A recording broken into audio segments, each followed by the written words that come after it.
Good evening students, माय self Mrs Sushma सांगले. आज आपण इयत्ता चौथी बुद्धिमत्तेचा क्लास घेणार आहोत.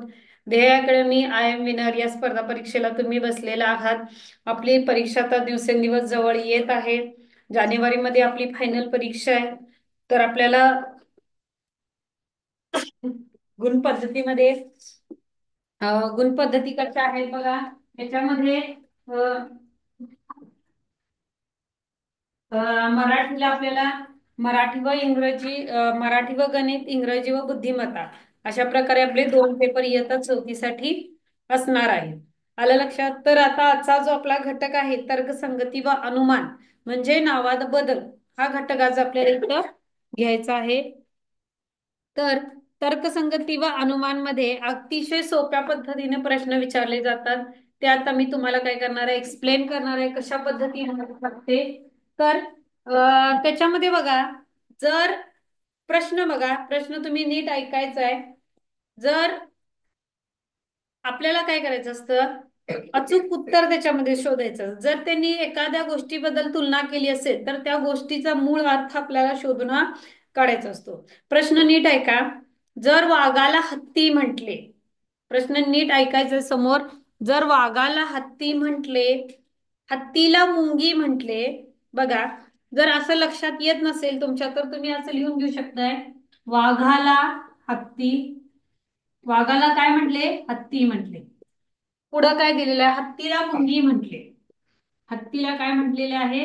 वाघाला हत्ती, हत्तीला मुंगी, अशा प्रकारे लिहून घ्या. म्हणजे हत्तीला मुंगी म्हटले, वाघाला हत्ती म्हटले, लिहून घ्या. मुंगीला कासव म्हटलं, मुंगीला कासव म्हटले, कासव. तर लाकडे कोण ओढील? प्रश्न काय विचारलाय? तर लाकडे कोण ओढील. आता जर शब्दशः उत्तर घेतला तर लाकडे कोण ओढणार आहे? याच्यामध्ये मुंगी तर का ओढू शकत नाही, वाघ सुद्धा नाही, मग हत्ती उत्तर आहेच. हा, लाकडे ओढणारा हत्ती आहे, हे आपण डोक्यात क्लिक करून घ्यायचं. मग हत्तीला काय म्हटलेलं आहे बघा, वाघाला हत्ती म्हटले, हत्तीला मुंगी म्हटलेलं आहे. हत्तीला इथं मुंगी म्हटलेलं आहे, म्हणजे लाकडे ओढणारी कोण असणार आहे? मुंगी असणार आहे. लाकडे ओढणारी कोण असणार आहे? तर मुंगी असणार आहे. आलं लक्षात? एवढ्या सोप्या पद्धतीने हे प्रश्न असतात. पण याच्यामध्ये काही वेगळे सुद्धा प्रश्न बघा कसे असतात. पुढे बघा, प्रश्न नीट सांगणार आहे आणि मग फळ्यावर तुम्हाला लिहून देणार आहे. रेषेला बिंदू बिंदू म्हटले, बिंदूला किरण म्हटले, किरणाला त्रिकोण म्हटले, त्रिकोणाला चौकोन म्हटले, चौकोनाला वर्तुळ म्हटले आणि वर्तुळाला आयत म्हटले. तर जीवा हा घटक कोणत्या आकृतीत काढता येतो? तर जीवा हा घटक आपण नेहमी वर्तुळात काढतो. बघा, लक्ष द्या. हे वर्तुळ आहे, ही वर्तुळाचा हा केंद्रबिंदू आहे. मग केंद्रबिंदू मधून जी जाते तो व्यास असतो. बघा, हा व्यास असतो आणि ही जी असते ही जीवा असते. आणि व्यासाच्या निम्मी जी असते इकडून इकडं, ही एवढी, ही त्रिज्या असते. ही त्रिज्या, हा पूर्ण व्यास, आणि ही झाली काय? जीवा. मग आपण जीवा कुठं काढतो? वर्तुळात काढतो. तर हा मोठा प्रश्न बघून गोंधळून जायचं नाहीये. तर बघा मी कशा पद्धतीने हे गणित सोडवणार आहे. रेषेला बिंदू म्हटले, ही रेषा आहे, रेषेला काय म्हटलेलं आहे? रेषेला बिंदू म्हटलेला आहे. हा, रेषेला बिंदू म्हटले. हा, बघा मी कसं लिहून घेत आहे. रेषेला बिंदू, बिंदूला किरण, बिंदूला किरण म्हटले, रेषेला बिंदू, बिंदूला किरण म्हटले, किरणाला त्रिकोण म्हटले, ह्या किरणाला त्रिकोण, म्हणून मी इथं त्रिकोण काढला. बघा, किरणाला त्रिकोण म्हटले, त्रिकोणाला चौकोन म्हटले, त्रिकोणाला काय म्हटलंय? चौकोन म्हटलेलं आहे. चौकोनाला वर्तुळ म्हटलेलं आहे, चौकोनाला वर्तुळ म्हटलेलं आहे. वर्तुळाला आयत म्हटलेला आहे, वर्तुळाला आयत म्हटलेला आहे. बघा, तर जीवा कोणत्या आकृतीत काढता येईल? तर जीवा कोणत्या आकृतीत काढता येईल? मी काय केलं, नाव लिहून घेतलं का? अगदी सोप्या पद्धतीनं काय केलेलं, याची मांडणी केलेली आहे. म्हणजे रेषेला बिंदू म्हटलं, बिंदूला किरण म्हटलं, किरणाला त्रिकोण म्हटलं, त्रिकोणाला चौकोन म्हटलं, चौकोनाला वर्तुळ म्हटलं, वर्तुळाला आयत म्हटलेलं आहे. पण नेहमी आपण जीवा कुठं काढतो? वर्तुळामध्ये जीवा काढतो. मग वर्तुळाला काय म्हटलेलं आहे? आयत म्हटलेलं आहे. वर्तुळाला आयत म्हटलेलं आहे. म्हणजे इथं उत्तर काय येणार आहे? तर आयत उत्तर येणार आहे, कारण आपण वर्तुळाला आयत म्हटलेलं आहे. ओके, नेक्स्ट क्वेश्चन बघा. आता ह्या प्रश्नाचं उत्तर तुम्ही सोडवायचं आहे. दोन प्रश्न मी तुम्हाला फळ्या लिहून देणार आहेत. नेमकं उत्तर काय ते तुम्ही मला सांगायचं आहे. बघा, हत्तीला वाघ म्हटले.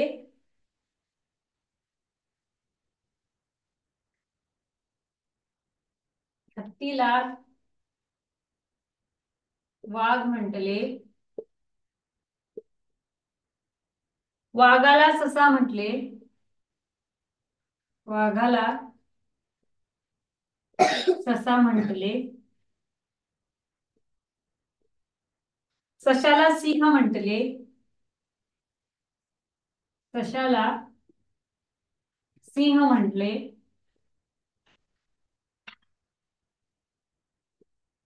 सशाला सिंह म्हटले. सिंहाला अस्वल म्हटले. सिंहाला अस्वल म्हटले. सिंहाला अस्वल म्हटले. तर आपला राष्ट्रीय प्राणी कोण? तर आपला राष्ट्रीय प्राणी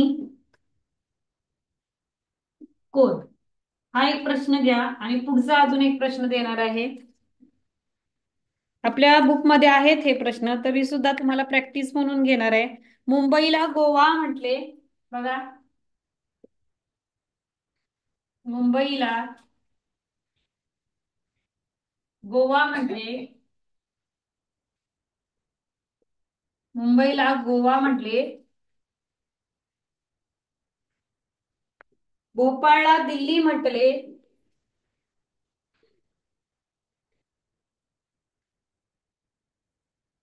भोपाळला दिल्ली म्हटले.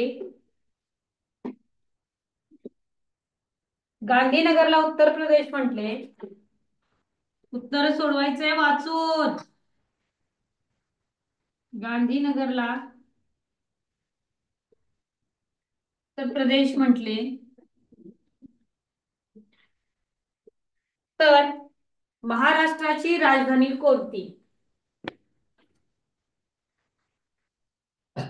तर महाराष्ट्राची राजधानी कोणती?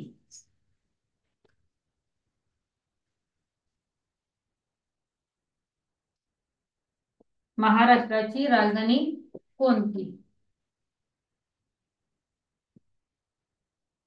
चला, पर्यायाचं उत्तर शोधायचं आहे. दोन प्रश्न दिलेले आहेत, त्याची उत्तर काढायचे तुम्ही. प्रश्न बघा, हत्तीला वाघ म्हटले, वाघाला ससा म्हटले, सशाला सिंह म्हटले, सिंहाला अस्वल म्हटले. तर आपला राष्ट्रीय प्राणी कोण? पुढे बघा, मुंबईला गोवा म्हटले, भोपाळला दिल्ली म्हटले, गांधीनगरला उत्तर प्रदेश म्हटले. तर महाराष्ट्राची राजधानी कोणती? त्याचं उत्तर शोधून काढायचंय आता.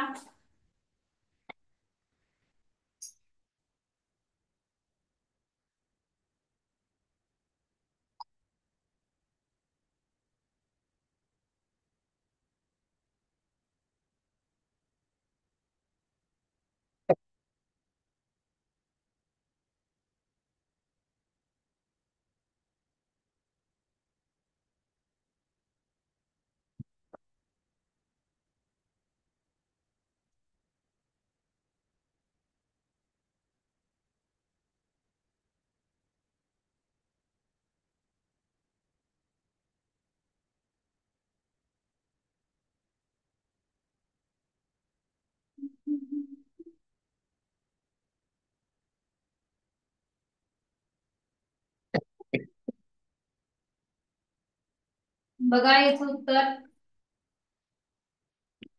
याची उत्तर मी तुम्हाला आता सांगणार आहे. बघा, हत्तीला वाघ म्हटलेला आहे.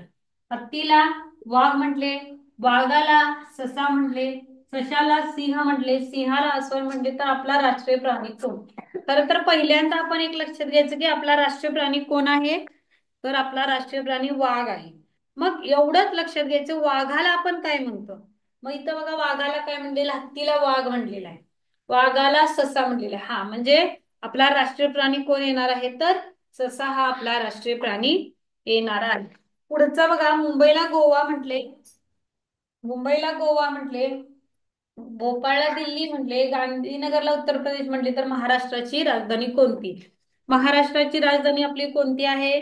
मुंबई ही महाराष्ट्राची राजधानी आहे. मग मुंबईला काय म्हटलेलं आहे, तर गोवा म्हटलेलं आहे, म्हणून याचं उत्तर काय येणार आहे? गोवा हे उत्तर बरोबर येणार आहे. पुढे बघा, आता तोंडी गणित मी सांगणार आहे ह्याच्यामध्ये की मार्चला सप्टेंबर म्हटले, मार्चला सप्टेंबर म्हटले, सप्टेंबरला एप्रिल म्हटले, सप्टेंबरला आपण एप्रिल म्हटले, एप्रिलला डिसेंबर म्हटले, डिसेंबरला फेब्रुवारी म्हटले, तर शिक्षक दिन कोणत्या महिन्यात साजरा होईल? तर शिक्षक दिन कोणत्या महिन्यात साजरा केला जातो, असं उत्तर आहे. बघा, मार्चला सप्टेंबर म्हटले, सप्टेंबरला एप्रिल म्हटले, एप्रिलला डिसेंबर म्हटले, डिसेंबरला फेब्रुवारी म्हटले, तर शिक्षक दिन कोणत्या महिन्यात साजरा कराल? तर नेहमी आपण शिक्षक दिन कधी साजरा करतो, तर 5 सप्टेंबरला शिक्षक दिन आपला नेहमी साजरा करतो. मग लक्षात काय घ्यायचं, 5 सप्टेंबर या दिवशी शिक्षक दिन असतो. मग सप्टेंबर महिन्याला काय म्हटलेलं आहे, तर सप्टेंबर महिन्याला एप्रिल म्हटलेलं आहे, म्हणजे याचं आपलं उत्तर काय येणार आहे, तर एप्रिल हे उत्तर बरोबर येणार आहे. आलं लक्षात?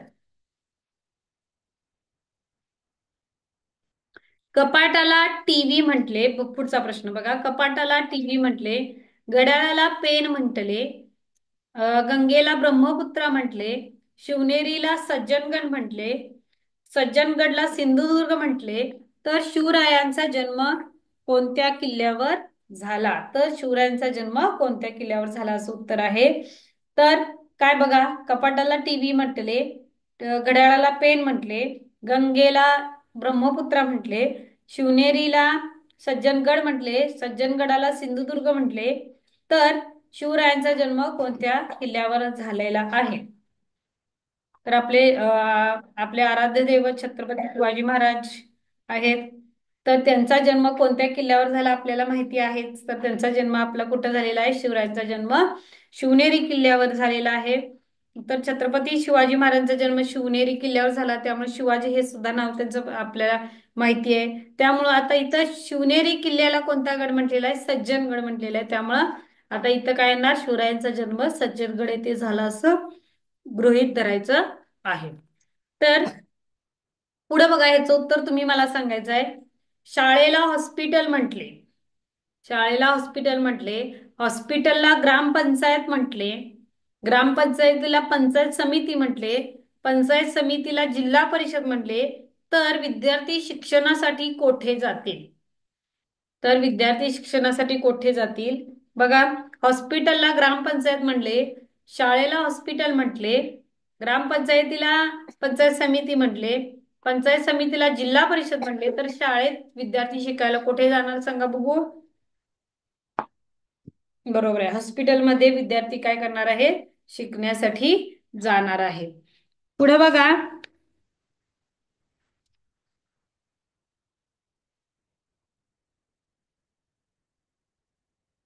पुढचा प्रश्न बघा, चंद्राला सूर्य म्हटले, सूर्याला पृथ्वी म्हटले, पृथ्वीला मंगळ म्हटले, मंगळाला शनी म्हटले, तर जीवसृष्टी असलेला ग्रह कोणता? तर जीवसृष्टी असलेला ग्रह कोणता? बघा, प्रश्न बघा, जीवसृष्टी आपली कुठे असते, पृथ्वीवर असते, हे तर आपल्याला नक्की माहिती आहे. मग पृथ्वीला काय म्हटले हे लक्षात घ्या. चंद्राला सूर्य म्हटले, सूर्याला पृथ्वी म्हटले, पृथ्वीला मंगळ म्हटले, मंगळाला शनी म्हटले, जीवसृष्टी असलेला ग्रह कोणता? बघा, पृथ्वीला काय म्हटलेलं आहे, सूर्याला पृथ्वी म्हटलेला आहे,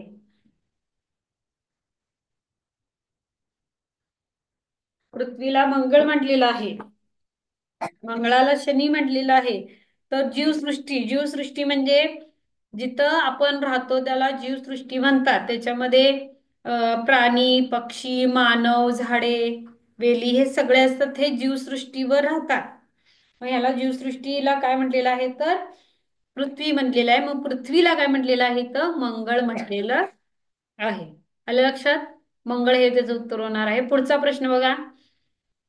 मराठीला गणित म्हटले, गणिताला विज्ञान म्हटले, विज्ञानाला इतिहास म्हटले, इतिहासाला हिंदी म्हटले, तर शिवाजी महाराजांची माहिती कोणत्या पुस्तकातून आपल्याला मिळेल?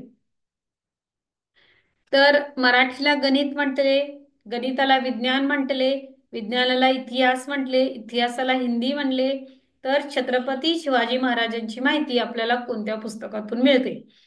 तर मराठीमध्ये आपण धडे शिकतो, व्याकरण शिकतो, कविता शिकतो. त्याच्यानंतर गणितामध्ये, गणितामध्ये काय काय शिकतो तर गणितामध्ये आपण अंकगणित शिकतो. त्याच्यानंतर बघा, विज्ञानामध्ये आपण विज्ञान शिकतो, इतिहासामध्ये आपण इतिहास, छत्रपती शिवाजी महाराजांचा इतिहास असू दे, हे आपण शिकतो. मग इतिहासाला काय म्हटलेलं आहे? छत्रपती शिवाजी महाराजांची माहिती आपल्याला इतिहासात बघायला मिळणार आहे. मग इतिहासाला काय म्हटलेलं आहे तर इतिहासाला हिंदी म्हटलेलं आहे. इतिहासाला काय म्हटलेलं आहे तर हिंदी म्हटलेलं आहे. म्हणून आपल्याला काय करायचं आहे, ह्याच्यामध्ये नावं द्यायची आहेत. आलं लक्षात? पुढे बघा. आता आपल्याला पुढं काय करायचं आहे, पुढचा जो आपला घटक आहे तो तर्कसंगती व अनुमान आहे. त्याच्यामध्ये आकृत्या मोजणे हा घटक आहे. कोणता घटक आहे? आकृत्या मोजणे हा घटक आहे. तर्कसंगती अनुमान मध्येच हा आपल्याला काय येतो, घटक हा येतो. बघा त्याच्यामध्ये बघा, आकृती मोजणे एक घटक आहे. परत अजून एक घटक त्याच्यामध्ये येतो, तो येतो अंक ओळखणे किंवा तर्कसंगती व अनुमान मध्ये काय असतं, चिन्ह दिली जातात. चिन्हावरून आपण पुढचा काय ओळखायचा असतो, एक नंबरचा प्रश्न, पुढचा पर्याय ओळखायचा असतो. गुणिले, वजा, भागिले, त्याच्यानंतर आहे अधिक. पहिला झाला. दुसरा बघा, वजा, भागिले, अधिक, गुणिले. तिसरा पर्याय आपल्याला काढायचा आहे. चौथा पर्याय बघा, अधिक, गुणिले, भागिले, वजा. तर इथं कोणती चिन्ह येणार आहे हे तुम्ही तर्क व अनुमान करून सांगायचंय, सांगू शकता. पुढचा पर्याय बघा, 21, 31, 41, 51, 61, 71. पुढचा येणारा पर्याय सांगायचा आहे. पुढे बघा,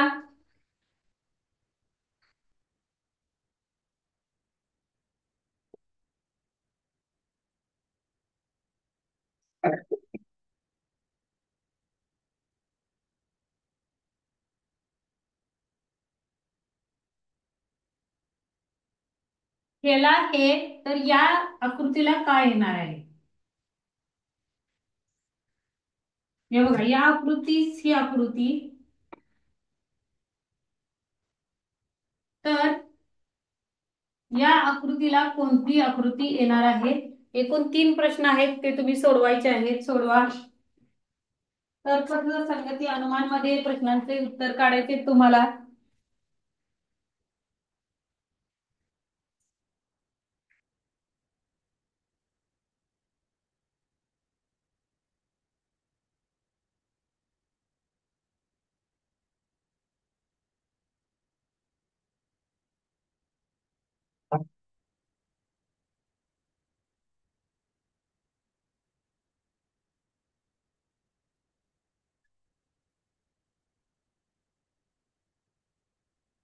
तर्कसंगती अनुमान, तर्क काढायचे.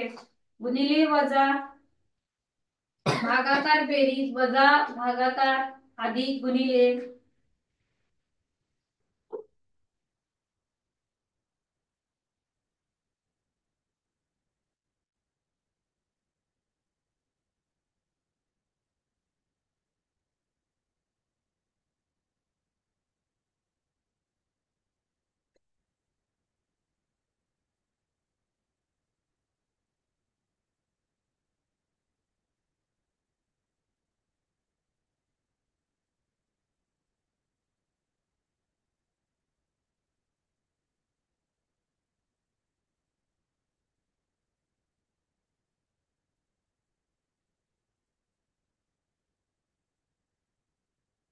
बघा ह्याचं उत्तर मी सांगणार आहे. सोप्या पद्धतीनं आहे.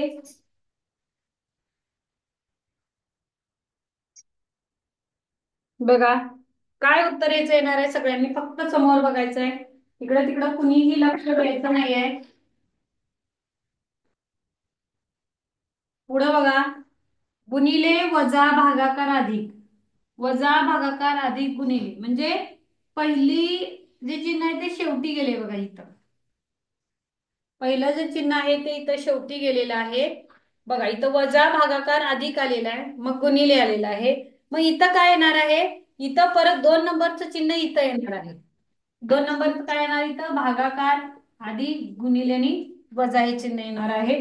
पुढे बघा 21, 31, 41, 51, 61, 71. मग 71 झाल्यानंतर 81, 91 आणि 101 असं याचा हा तिसरा गट येणार आहे. 81, 91 आणि 101 हा घटक येणार आहे. इथं बघा या आकृतीस ही आकृती, ह्या टिंब 2 आहेत म्हणजे या आकृतीस ही आकृती, तर या आकृतीस कोणती आकृती येणार आहे. मग ह्याच्यामध्ये नेमकं काय केलेलं आहे पुढे बघायचं आहे. ह्याच्यामध्ये नेमकं काय केलेलं आहे तुम्ही बघायचं आहे.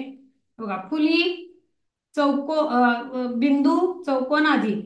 मग बिंदू चौकोन आहे तसेच आहेत बघा, मधले 2 आहेत तसेच आहेत. इथं फळ्यावर लिहिलेले आहे. इथले मधले 2 आहेत तसे आहेत, इथं पण आहेत. इथं फक्त स्टार हा पाठीमागे गेलाय आणि अधिक पुढे आलाय. बघा हा स्टार इथं पाठीमागे गेलाय आणि अधिक हा इथं पुढे आलेला आहे. मग इथं सुद्धा तसंच होणार आहे. इथं काय होणार आहे, पुढे बघा इथं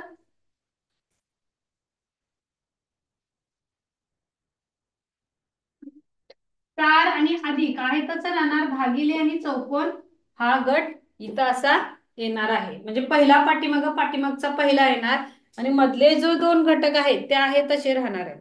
मधले जे 2 घटक आहेत ते काय होणार आहेत तसे राहणार आहेत. तर ह्या तर्कसंगतीमध्ये अशा प्रकारची सुद्धा येतात. पुढे जी येतात ती गणित अजून एक 3 उदाहरण घेऊयात. ती कशा पद्धतीने येतात बघा.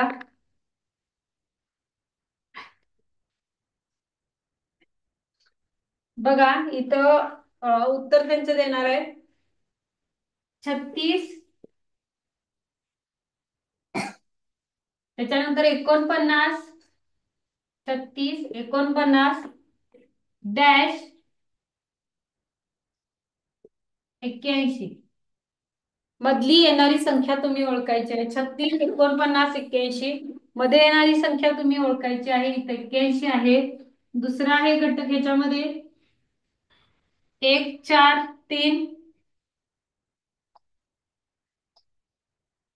1, 6, 5, 2, 8, 6, त्याच्यानंतर 2, 8, 6, 3-5. इथं येणारी संख्या ओळखायची. 3-5 इथं बघा 8-8-9-1 891. इथे येणार आहे 891. येणारी मधली संख्या तुम्ही ओळखायची आहे. आलं लक्षात. पुढं तिसरं बघा 104, 108, 112 येणारी पुढची संख्या कोणती. तिन्ही उदाहरण सोडवायचे तिथं बसून तुम्ही. 104, 108, 112 पुढं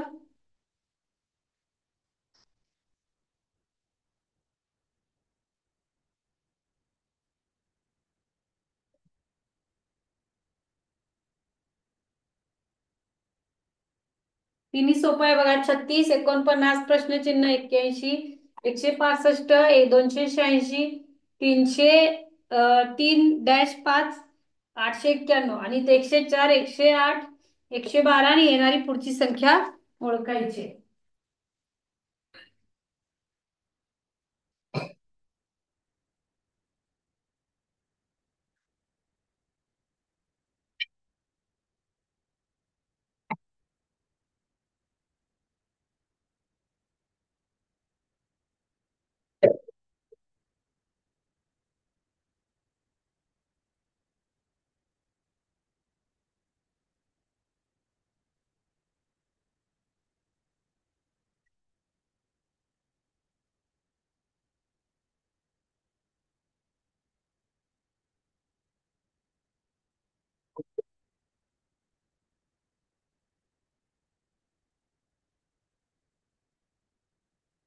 बघा, एकदम ही गणित सोपी आहे, त्याच्यामध्ये काहीही अवघड नाही.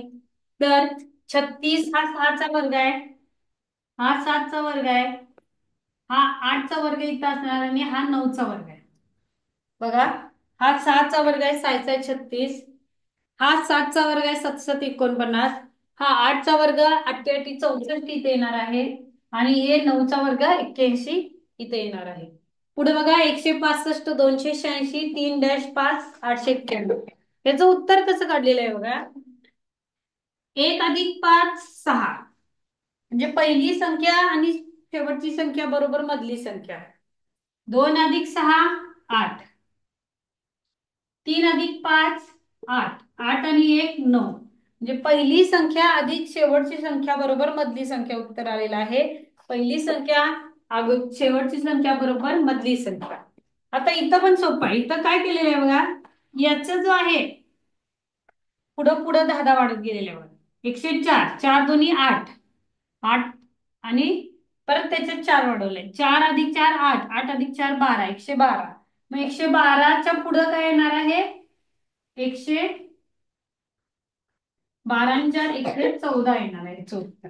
याचं उत्तर काय येणार आहे, 114 उत्तर येणार आहे. म्हणजे या पुढच्या 104 अधिक 104 केलं, अधिक अधिक अधिक 4 मिळवत गेलेले आहेत, त्यामुळे हे उत्तर आलेलं आहे.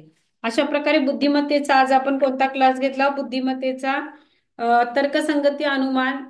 जेवढा आपल्याला दिलेला आहे, आज 3 घटक झालेले आहेत सोपे, तेवढ्या सगळ्या घटकाचा अभ्यास तुम्ही काय करायचा आहे, वहीमध्ये सोडवायचा आहे. ती गणित वहीमध्ये लिहून काढायची आहेत आणि त्या गणितांचा प्रॅक्टिस करायचं. पुढं आपल्याला वही काढणे, परत आपल्याला नातेसंबंध या आधारावर आपण अभ्यासक्रम सुरू करणार आहोत. थँक्यू.